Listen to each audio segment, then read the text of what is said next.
नमस्कार, let's mic सारा दिन में आपका स्वागत है। इस कार्यक्रम में हम देखते हैं कि देश और दुनिया में दिन भर में कौन-कौन से मुद्दे चर्चा में रहे। आज जो हम मुद्दा डिस्कस करने वाले हैं, हमारे देश के दक्षिण भारतीय क्षेत्र का एक मुद्दा है। कर्नाटक में एक नया नाटक शुरू हो चुका है, सरकार को लेके खींचतान शुरू हो गई है। क्या है पूरा मुद्दा? इसको लेके हम चर्चा करने वाले हैं। हमारे साथ हैं वरिष्ठ पत्रकार और राजनीतिक विश्लेषक अनंत मिश्रा जी। अनंत जी, आपका स्वागत है। धन्यवाद। कर्नाटक में एक नया नाटक शुरू हो गया है। लोग कह रहे हैं कर्नाटक का नाटक फिर शुरू हो गया। सरकार में खींचतान हो रही है कि डीके शिव कुमार चाह रहे हैं कि मुख्यमंत्री वो बनेंगे और जो अभी मुख्यमंत्री हैं सिद्धिरमैया कि उनको हटाया जाना है। तो क्या है पूरा मामला हमारे दर्शकों के लिए आप बताएं। देखिए, कांग्रेस के जो प्रभारी हैं रणदीप सिंह सुरजेवाला, जी। वो जब कल बंगलौर पहुंचते हैं और विधायकों से मिलते हैं, तो प्रभारी का किसी भी अपने राज्य में जाना, विधायकों से मिलना, सरकार के कामकाज की समीक्षा करना, जी। या सरकार अगर वहां नहीं है और पार्टी विपक्ष में है तो संगठन की समीक्षा करना, ये सामान्य प्रक्रिया है। इसमें नाटक जैसी कोई बात नहीं। लेकिन नाटक कल वहां तब शुरू हुआ कि जब डीके शिव कुमार के एक नजदीकी विधायक ने यह दावा किया कि जो 135 सदस्यीय कांग्रेस विधायक दल है, उसमें 100 विधायक डीके शिव कुमार को मुख्यमंत्री बनाने के पक्ष में है। जी। अब ये बात कहां से आई कि 100 लोग उनके पक्ष में है? क्यों पक्ष में है? अगर कांग्रेस के वहां सिद्धारमैया मुख्यमंत्री हैं, तो ऐसी क्या नौबत आ गई कि सरकार में मुख्यमंत्री का चेहरा बदलना पड़े? तो इसके लिए हमको कर्नाटक में पृष्ठभूमि में जाना पड़ेगा, जो राजनीति की है। बिल्कुल। और कांग्रेस के अंदर और वहां कांग्रेस के साथ जो सहयोगी कभी जनता दल एस रही है, वो जनता दल एस कांग्रेस का भी सहयोग कर चुकी है और बीजेपी का भी सहयोग कर चुकी है। तो वहां जो बनते बिगड़ते समीकरण रहे राजनीति के, वो बहुत दिलचस्प है। और कर्नाटक में इससे पहले भी 2-3 बार नाटक हो चुके हैं। जी। पिछली बार जब 2023 के विधानसभा चुनाव हुए कर्नाटक में, अप्रैल मई में, उस समय कांग्रेस को 135 सीटें मिली। 224 में से 135 सीटें, मतलब क्लियर मेजोरिटी थी। 113 का बहुमत था और 135 सीटें कांग्रेस के पक्ष में थी।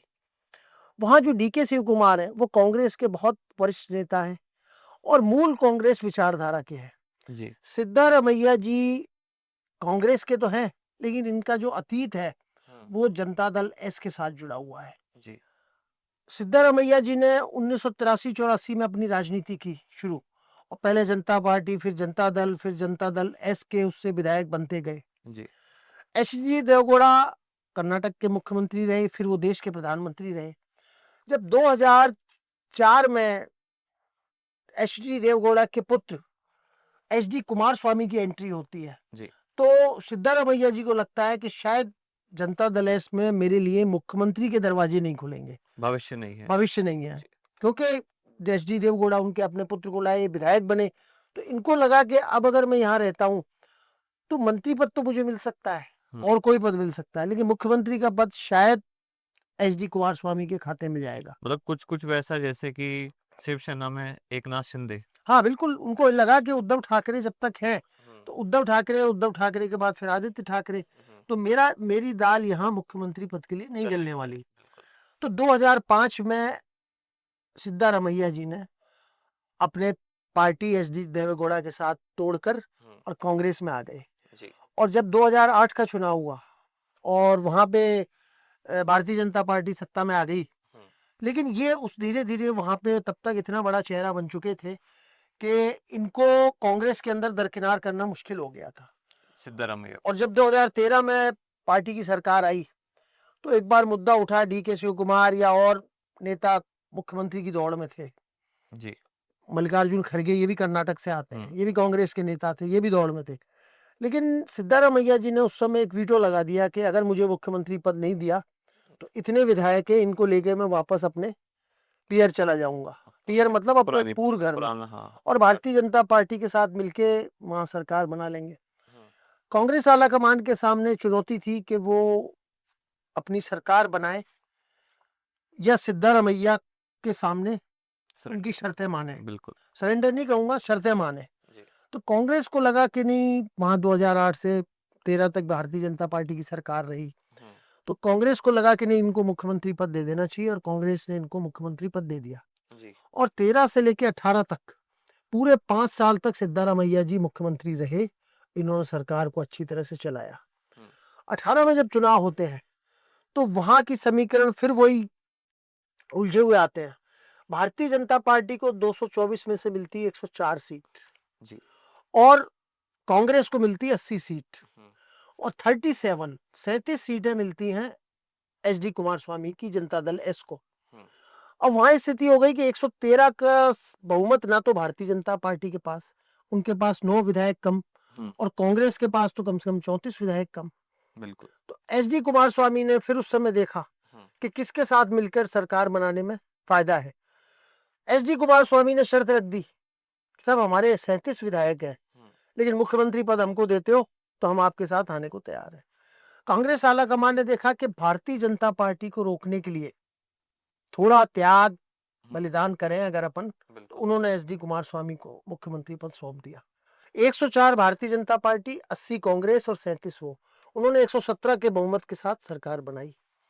लेकिन आपको ध्यान होगा कि मई जून में इनकी सरकार बनी एचडी कुमार स्वामी की और एक साल बाद जुलाई 2019 आया और कर्नाटक में खबरें आने लगी कि कांग्रेस के कुछ विधायक असंतुष्ट हैं, भाजपा के साथ हैं संपर्क और फिर 16 कांग्रेस के विधायक और 3 एचडी कुमार स्वामी के विधायक, 19 विधायकों ने वहां पाला बदला और 19 विधायकों के पाला बदलते ही सरकार अल्पमत में आ गई। कई दिनों होटल में रही सरकार, कभी इधर कभी उधर और अंततः जब फ्लोर पे मामला साबित करने का आया बहुमत, तो एचडी कुमार स्वामी अपना बहुमत साबित नहीं कर पाए और उनकी सरकार गिर गई।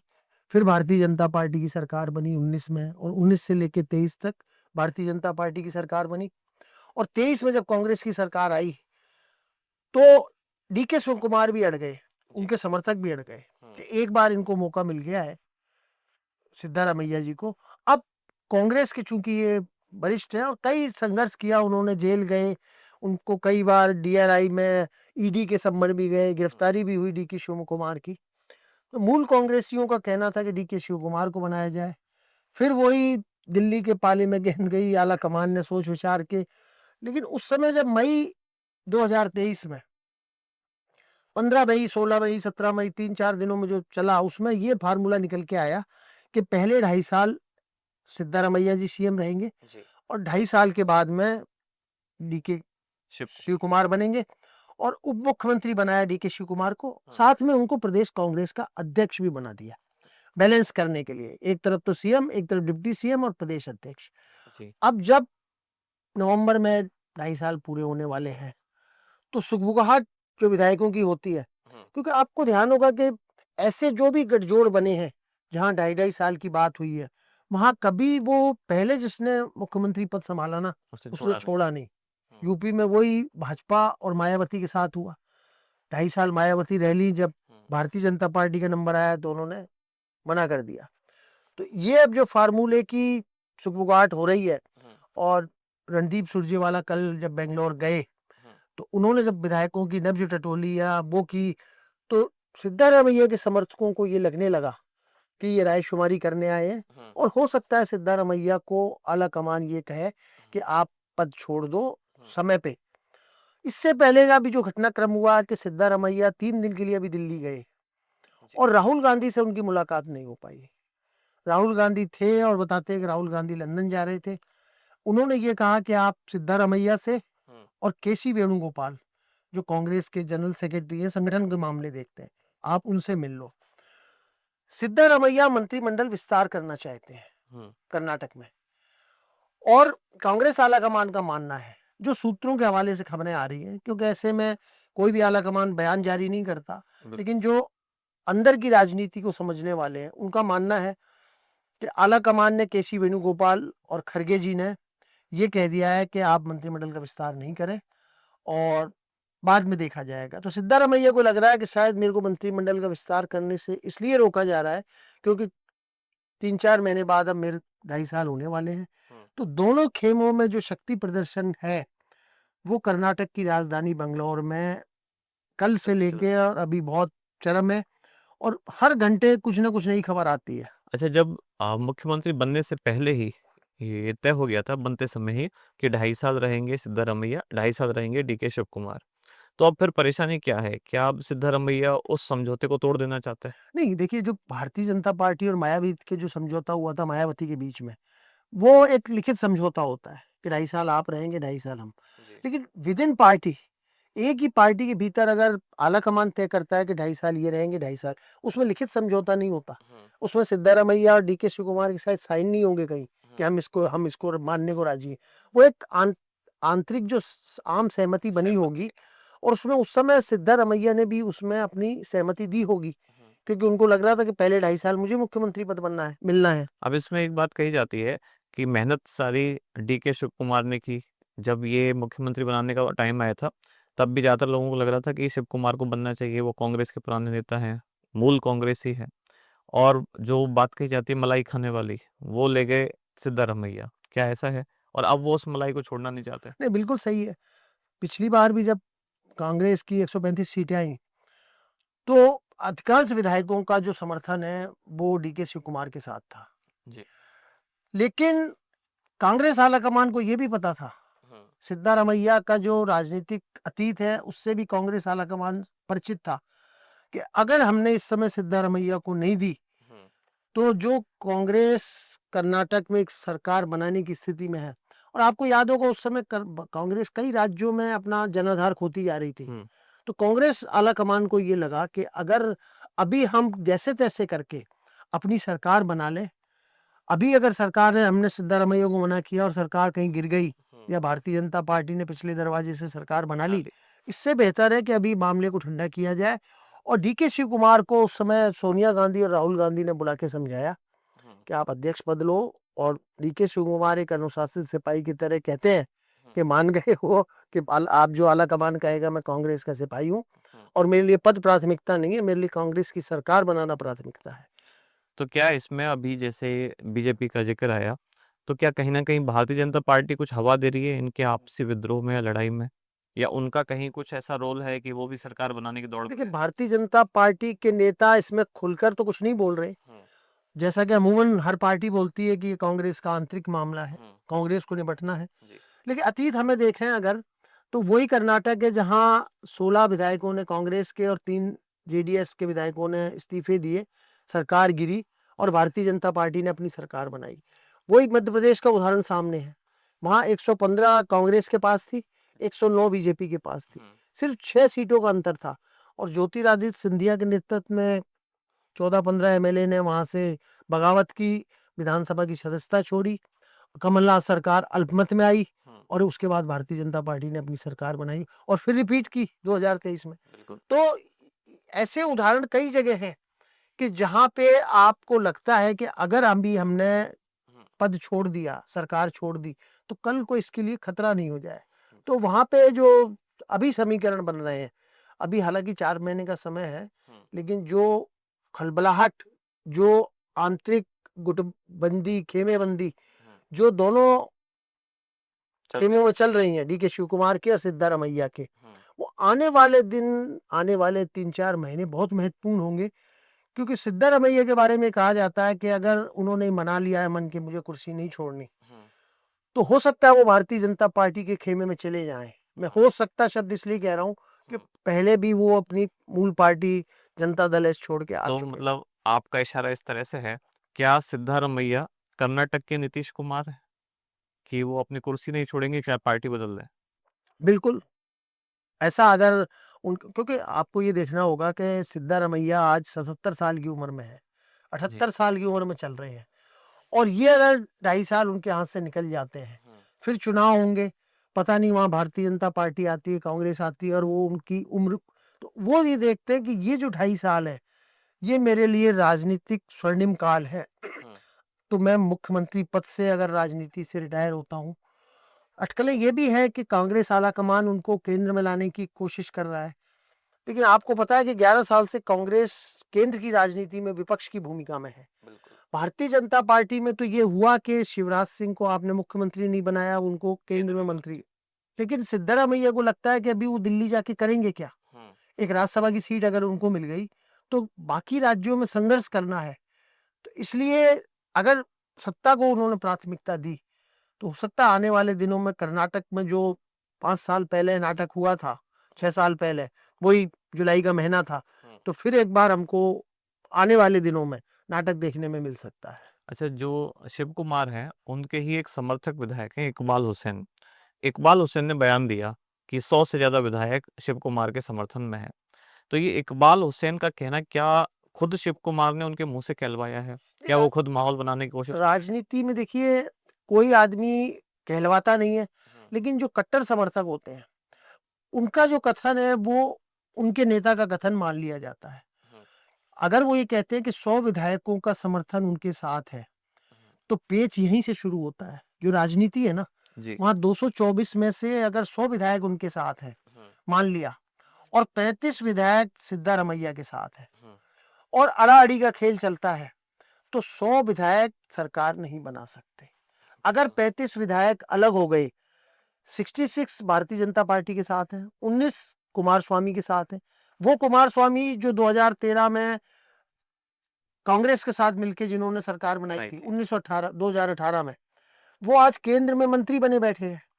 तो 85 विधायक उनके पास है और 135 कांग्रेस के पास है। अगर उसमें से 100 डीके शिव कुमार के साथ रहते हैं और 35 विधायक इनके साथ आ जाते हैं, मान लीजिए, तो 120 विधायकों का समर्थन बीजेपी के पास हो जाएगा। और काला कांग्रेस आला कमान इस चीज को, अंक गणित है ना, जो विश्लेषण, जो समीकरण है, गणित समीकरण कि 113 का विधायकों का समर्थन कैसे होगा। हालांकि ये नियम है कि 2/3 विधायक जब तक नहीं टूटेंगे तब तक उनकी सदस्यता समाप्त होने की आशंका रहती है। कांग्रेस में अगर 135 विधायक हैं, तो 90 विधायक अगर टूटते हैं तब वो टूट मानी जाएगी, जो दल बदल का जो नियम है। लेकिन आप 35 विधायक है, आप सदस्यता छोड़ दो, कांग्रेस सरकार अल्पमत में आ गई, और आप उसके बाद में फिर से उनको विधायकों को चुन के आओ। मध्य प्रदेश में हुआ ना, वो जो ज्योतिरादित्य सिंधिया के साथ छोड़ के आए थे, उसमें 3-4 विधायक हार गए, लेकिन इतना बहुमत उन्होंने कर दिया कि भारतीय जनता पार्टी ने अपनी 4 साल आराम से सरकार चलाई। अच्छा, अगर मान लो ऐसा होता है कि सिद्धारमैया ही आगे बने रहते हैं अगले 2.5 साल भी, तो क्या इससे जो डीके शिव कुमार हैं, उनकी राजनीति को बहुत नुकसान होगा आगे? नहीं, आगे का, क्योंकि डीके शिव कुमार के पास अभी उम्र है, उनके पास अभी 10-15 साल राजनीति के लिए है, और सिद्धारमैया 77 साल के हैं। अगर ये टेन्योर वो छोड़ देते हैं तो अगले चुनाव तक वो 80 साल के होंगे, और 80 साल की उम्र में भी आज मल्लिकार्जुन खड़गे कांग्रेस के अध्यक्ष हैं 82 साल की उम्र में। बिल्कुल। तो ये नहीं कह सकते कि 82 साल या 80 साल की उम्र में आपकी संभावनाएं नहीं है। लेकिन बाद में जो 2028 के चुनाव होंगे उसमें कांग्रेस को बहुमत मिलता है या नहीं मिलता, इसकी गारंटी नहीं है। इसलिए सिद्धारमैया ये मौका हाथ से जाने नहीं देंगे, और वो आला कमान पे किसी न किसी तरीके से दबाव बनाएंगे कि 2.5 साल भी उन्हीं को रहने दिया जाए। और यही डर मान लो डीके शिव कुमार को भी हो कि 2.5 साल तो ये जाएंगे, और मान लो अगली बार सरकार रिपीट नहीं हुई और बीजेपी आ गई, और आने के बाद फिर कुछ भरोसा नहीं, मान लो बीजेपी 2 बार आ गई, 10 साल उनके निकल जाएंगे, या एक बार भी आई 5 साल उनके निकल गए, तो क्या उनकी भी राजनीति सिर्फ ऐसी नहीं हो जाएगी कि माहौल सारा वो बना के देते हैं और कुर्सी किसी और को मिल जाती है? नहीं, ये 2023 में जब मल्लिकार्जुन खड़गे और डीके शिव कुमार दिल्ली में आए, तब भी अटकलें लगी थी कि अगर इस बार डीके शिव कुमार को मुख्यमंत्री पद नहीं मिला तो उनके खेमे के विधायक भारतीय जनता पार्टी से हाथ मिलके सरकार बना सकते हैं। जी। उनके समर्थकों का कहना है, डीके शिव कुमार ने कभी खुल के नहीं कहा, लेकिन उनके समर्थकों ने हमेशा कहा है कि त्याग और बलिदान क्या सिर्फ हमारे हिस्से में ही लिखा है, मलाई दूसरों के हिस्से में लिखी है और त्याग बलिदान हमारे हिस्से में। हम पार्टी में भी रहे, हम अनुशासन भी माने, हम आला कमान की भी सुने, और जब मौका है तो वो इसलिए हम चुप रह जाएं कि कहीं सरकार नहीं गिर जाए।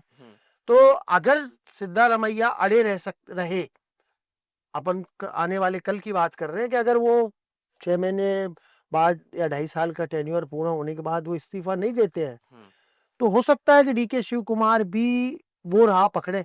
पर जो मैं डीके शिव कुमार का जो इतिहास देखा है अब तक, लगता नहीं कि डीके शिव कुमार पार्टी के साथ वो व्यवहार करेंगे जो सिद्धारमैया से आशंका की जाती है कि सिद्धारमैया छोड़ नहीं दे। डीके शिव कुमार पूरी तरह पार्टी के, और एक तरीके से कहें कि गांधी परिवार के, पार्टी कांग्रेस से ज्यादा कई बार उनके खिलाफ मुकदमे लगे वो, तो उनके समर्थकों का ये कहना है कि चूंकि ये कर्नाटक के अंदर भारतीय जनता पार्टी से लड़ने वाले एक अकेले नेता हैं जो खुल के लड़ते हैं। एचडी कुमार स्वामी कभी कांग्रेस के साथ आ जाते हैं, कभी बीजेपी के साथ, जहां उनको लगा असुविधा की राजनीति, और सिद्धारमैया भी सिर्फ अपनी चिंता में रहते हैं, अपनी कुर्सी की चिंता में रहते हैं। लेकिन डीके शिव कुमार पार्टी की चिंता करने वाले हैं, तो कहा नहीं जा सकता, लेकिन राजनीति अच्छा, इसमें अगर कांग्रेस आला कमान, जिसको वहाँ जो कल्चर है, या हाई कमान, तो कांग्रेस हाई कमान का इसमें क्या रवैया है? जैसे कांग्रेस के जो अध्यक्ष हैं मल्लिकार्जुन खड़गे, उन्होंने खुद बोला कि आला कमान फैसला लेगा, जबकि अध्यक्ष तो वो खुद है। तो और कौन आला कमान है जो फैसला लेगा? नहीं कर्नाटक से मल्लिकार्जुन खड़गे खुद कर्नाटक से आते हैं, जी। और कहीं न कहीं वो जो सिद्धारमैया की कुर्सी को पकड़े रहने की राजनीति है, उसका शिकार वो भी हुए हैं। एक समय में मल्लिकार्जुन खड़गे का नाम भी मुख्यमंत्री पद के लिए चलता था। बिल्कुल, दौड़ में लेकिन आज वहाँ उनको अगर डीके शिव कुमार के साथ उनकी सहानुभूति है खड़गे की, लेकिन जो समीकरण है, अगर 25 विधायक भी छोड़ के चले जाते हैं, तो वहाँ कांग्रेस की सरकार अस्थिर हो जाएगी। इसलिए आला कमान करेगा क्या, ये अलग चीज है, लेकिन सार्वजनिक रूप से, जैसा आपने कहा कि अभी 2 घंटे पहले रणदीप सुरजेवाला का एक बयान आया कि नहीं, सिद्धारमैया को हटाने की कोई बात नहीं है। तो रणदीप सुरजेवाला ने तो कल भी नहीं कही थी कि उनको हटाने जा रहे हैं, वो तो विधायकों से मिल रहे थे। लेकिन जो विधायक है, जो माहौल है, वो भांप लेते हैं कि इनके आने का मकसद क्या है, और सिद्धारमैया को मंत्रिमंडल विस्तार की अनुमति नहीं मिलने के पीछे क्या कारण है। उनको अनुमति नहीं मिली कि भाई अभी जो आपके पास मंत्रिमंडल है, 3-4 महीने आप इससे काम चलाओ, और फिर तो सिद्धारमैया उनके समर्थक भी समझ जाते हैं कि जो मुझे अनुमति नहीं मिल रही है, इसका मतलब है कि आला कमान के दिमाग में वो 2.5 साल वाली बात अभी है, और 4 महीने बाद मुझे पद से हटाया जा सकता है। अब चर्चा का अंतिम पड़ाव, अंतिम सवाल ये है कि इसमें जो आला कमान है, कांग्रेस हाई कमान, उसके सामने क्या मुसीबत अब आ गई है और वो इसको कैसे हैंडल करेंगे? नहीं, ये देखिए, आला कमान बहुत से बार ऐसे फैसले होते हैं कि जिसको वो सुलटा लेता है, निपटा लेता है। ये कई बार ऐसी परिस्थिति आ जाती है कि जो आपको याद होगा कि कमलनाथ वाला जो फार्मूला था, जी। कमलनाथ जब वहाँ मुख्यमंत्री थे मध्य प्रदेश के, तो दूसरा जो खेमा था ज्योतिरादित्य सिंधिया का, उस खेमे की दलील सिर्फ ये थी कि कमलनाथ भले मुख्यमंत्री रहे, लेकिन प्रदेश कांग्रेस का अध्यक्ष पद इनसे लिया जाए। एक व्यक्ति 2 पद नहीं होने चाहिए। कमलनाथ थे कि मुख्यमंत्री भी रहना चाहते थे और प्रदेश अध्यक्ष भी रहना चाहते थे, उन्होंने प्रदेश अध्यक्ष छोड़ने से मना कर दिया। ज्योतिरादित्य सिंधिया खेमे को ये लगा कि ये हमारे साथ अन्याय है, मुख्यमंत्री वो रहे लेकिन अध्यक्ष पद हमारे खेमे को मिलना चाहिए। बिल्कुल। लेकिन वो सत्ता और संगठन दोनों पे अपना कब्जा रखना चाहते थे, जिसका नतीजा हुआ कि कांग्रेस आला कमान के न चाहते हुए भी वहां सरकार गिरी, और भारतीय जनता पार्टी ने 3.5 साल सरकार चलाई और फिर रिपीट की है। अब एक राजनीतिक विश्लेषक होने के नाते आपको इसमें क्या संभावना दिख रही है कि क्या फैसला होगा? क्या सिद्धारमैया ही आगे कंटिन्यू करेंगे या मुख्यमंत्री चेंज होगा और डीके शिव कुमार को मौका मिलेगा? देखिए, आला कमान ने अगर अपना जो फार्मूला 2023 मई में बनाया था, अगर उसको अमल में लाने की कोशिश करती है, तो मुझे नहीं लगता कि सिद्धारमैया आसानी से पद छोड़ेंगे। सिद्धारमैया कुर्सी बचाने के लिए, अपनी कुर्सी पे जमे रहने के लिए किसी भी हद तक जा सकते हैं। तो ये आला कमान के लिए देखना होगा, और खास बात इसमें ये कि वहाँ जो महत्वपूर्ण एक पक्ष है भारतीय जनता पार्टी। भारतीय जनता पार्टी में बीएस येडियुरप्पा वहाँ के बड़े नेता रहे हैं। एक बार उन्होंने भी पार्टी छोड़ी थी, अपनी पार्टी बनाई थी आला कमान से मतभेद के बाद। फिर जब नरेंद्र मोदी केंद्र की राजनीति में आए, तो वो वापस उनको लेके आए, उनसे पुराने संबंध थे। वहां येडियुरप्पा अपने पुत्र को भारतीय जनता पार्टी का प्रदेश अध्यक्ष बनाने के लिए अड़े हुए हैं। तो भारतीय जनता पार्टी की जो अंदरूनी राजनीति है, वो भी उस समय 2 खेमों में बटी हुई है। तो आने वाले जो समय है, उसमें कर्नाटक का जो नाटक चलेगा, ये दिलचस्प होगा, और सब कुछ आसानी से हल इसका निकलने वाला नहीं है। कुछ ना कुछ इसमें ऐसी चीजें हो सकती हैं जो अभी हमें समझ में नहीं आ रही हैं, और कोई भी समीकरण कहीं भी पिट बैठ सकता है। तो जैसा कि आपने देखा, अभी कर्नाटक में आगे ये ऊंट किस करवट बैठता है, ये देखना दिलचस्प होगा। अभी वहां आपस में खींचतान जारी है।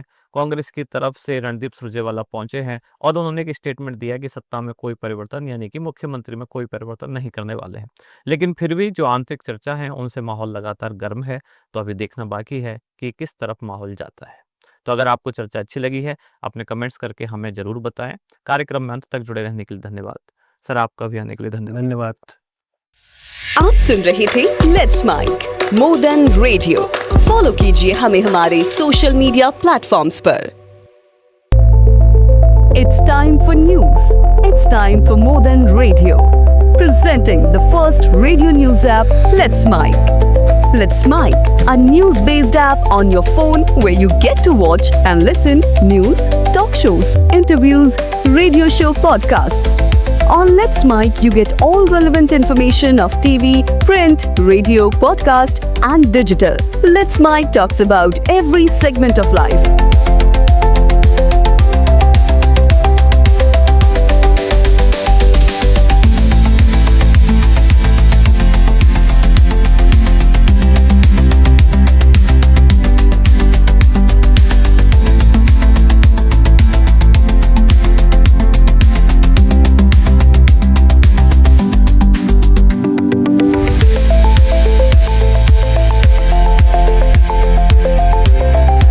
Let's Mic is not just a revolutionary idea. Download the app now from Play Store.